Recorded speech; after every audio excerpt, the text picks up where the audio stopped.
Friends, इस video में मैं आपको वर्क ऑफ जेई सिविल इन दिल्ली जल बोर्ड के बारे में बताऊंगा।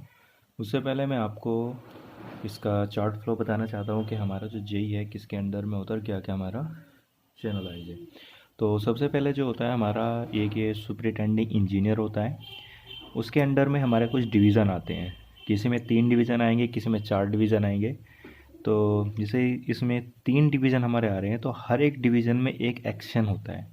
एक्शन एग्जीक्यूटिव इंजीनियर, हर एक डिवीज़न में एक एक्शन होगा, एग्जीक्यूटिव इंजीनियर।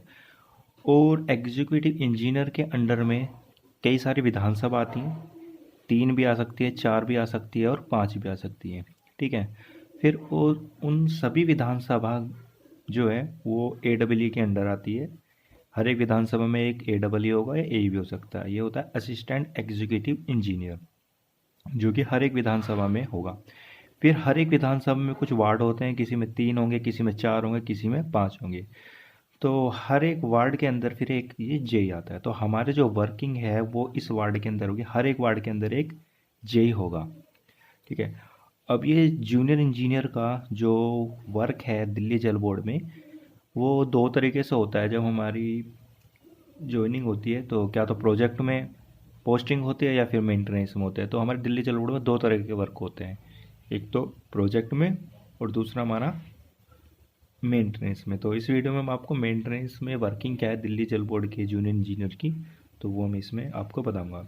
तो जो जूनियर इंजीनियर है, तो जूनियर इंजीनियर को जो भी हमें वार्ड मिला होगा, तो उस वार्ड के अंदर एक स्टोर होगा, जो कि स्टोर में हमारा क्या होता है, उसमें कुछ आपके एक मैट, जिसे हम जो सुपरवाइज़र बोल सकते हैं, जो यहाँ पे बोलते हैं उसे मैट बोलते हैं, और कुछ फिटर होंगे। तो कुल मिला के हमारा 7 से 8 पर्सन का स्टाफ होता है, जिसमें कि कुछ लेबर भी होंगी। फिर हमारा 2 तरह का वर्क होता है, एक तो वाटर का होता है, एक सीवर का होता है। तो क्या तो हमें उस वार्ड में हमें वाटर मिला होगा या दोनों मिल सकते हैं। तो इसमें वर्क क्या होगा, जो इसमें हमारा स्टाफ होता है 7 से 8 बंदों का, तो 3 से 4 उसमें हमारी लेबर भी होती हैं, कुछ फिटर होता है। तो अब जैसे कि हम पे कुछ कंप्लेन आएंगी, जो भी लोकल जिस वार्ड में हमारा वर्किंग है उसमें हमारी कंप्लेन आएंगी। कंप्लेन कुछ इस तरह से होगी, जैसे वाटर सप्लाई में हो तो वाटर सप्लाई में कि वाटर नहीं आ रहा, तो ये कंप्लेन होगी। तो इस कंप्लेन को हम अपने मैट को बताएंगे कि उस एरिया में वाटर नहीं आ रहा, तो आप वहाँ पे जाके चेक करिए। तो मैट वहाँ पर जाके चेक करेगा वाटर क्यों नहीं आ रहा। कभी कभी प्रेशर कम होने की वजह से वाटर सप्लाई नहीं होता है, और कभी कभी लीकेज की प्रॉब्लम भी हो जाती है।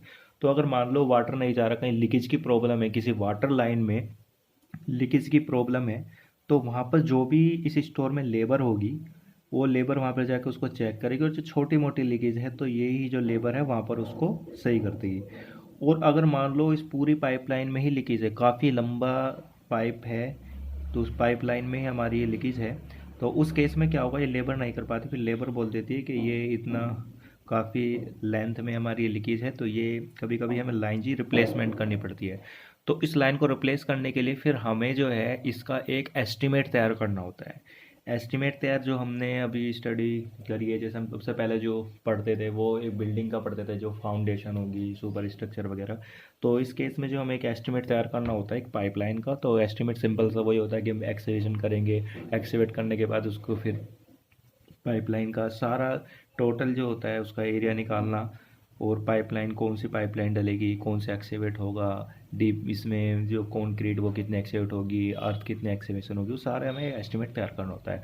एस्टिमेट तैयार होने के बाद फिर हमारा उसको AA होता है हमारा, असिस्टेंट अकाउंट ऑफिसर होता है, उससे हमारा बजट पास करना होता है। फिर एक्शन के पास जाते हैं, फिर एक्शन हमारे SC को भेजता है। तो वो सारा जब हमारा एस्टिमेट कंप्लीट हो जाता है, फिर एक टेंडर होता है। टेंडर होने के बाद फिर वो टेंडर की कुछ डेट होती है, डेट होने के बाद फिर वो टेंडर खोला जाता है। तो कोई भी उसमें एक कॉन्ट्रैक्टर जो होता है वो उसको अलॉट हो जाता है, फिर वो उसको काम स्टार्ट कर देता है। फिर हमें जो है उस जब वो कॉन्ट्रैक्टर काम करेगा साइट पर, तो हमें उसको देखना है कि काम किस तरह से क्या हो रहा है। तो ये सारा वर्क जो होता है वो जूनियर इंजीनियर का होता है।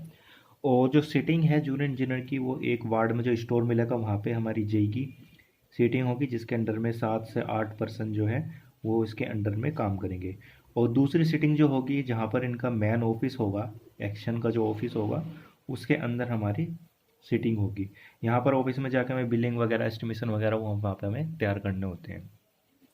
तो ये सारी चीज़ क्या थी, हमारी ये मेंटेनेंस की वर्किंग थी कि जेई की जो है क्या क्या इसमें रिक्वायरमेंट, अगर छोटी मोटी प्रॉब्लम होती है तो जो ही स्टाफ के बंदे हैं वही उसको सही कर देते हैं, अगर ज़्यादा बड़ी प्रॉब्लम होती है तो फिर उसके लिए हमें एक एस्टिमेट तैयार करना होता है, जो कि एक टेंडर के थ्रू हमारा काम पूरा कराना होता है। तो ये सारी चीज़ें थी जूनियर इंजीनियर सिविल की दिल्ली जल बोर्ड में वर्किंग की। तो इसमें कुछ कंप्लेंट सीवर की भी आती है, जैसे सीवर ब्लॉकेज है, सीवर से पानी बाहर आ रहा है, उसकी सफाई नहीं हुई है, या कोई मैन होल में कुछ प्रॉब्लम है, उसके ढक्कन जो है वो टूट गए हैं। तो ये छोटी मोटी प्रॉब्लम जो आती रहती है तो वो हमारे ये जो स्टाफ होते हैं वही सही कर देते हैं। अगर कोई ज़्यादा बड़ी प्रॉब्लम आती है या कोई चीज़ रिप्लेसमेंट होनी है तो हमें उसका एस्टिमेट बना होता है, एस्टिमेट के बाद उसका बजट पास होता है, फिर वो टेंडर निकलता है, फिर वो कॉन्ट्रैक्ट के थ्रू उसको काम को कंप्लीट कराया जाता है। तो ये सारा प्रोसेस होता है जूनियर इंजीनियर सिविल का इन दिल्ली जल बोर्ड में। ये सारा जो प्रोसेस मैंने बताया वो मेंटेनेंस का था। प्रोजेक्ट का मैं आपको नेक्स्ट वीडियो में बताऊंगा कि प्रोजेक्ट में क्या क्या वर्क होता है। अगर आपको ये वीडियो पसंद आई है तो लाइक, कमेंट्स और शेयर करना ना भूलें। Thank you.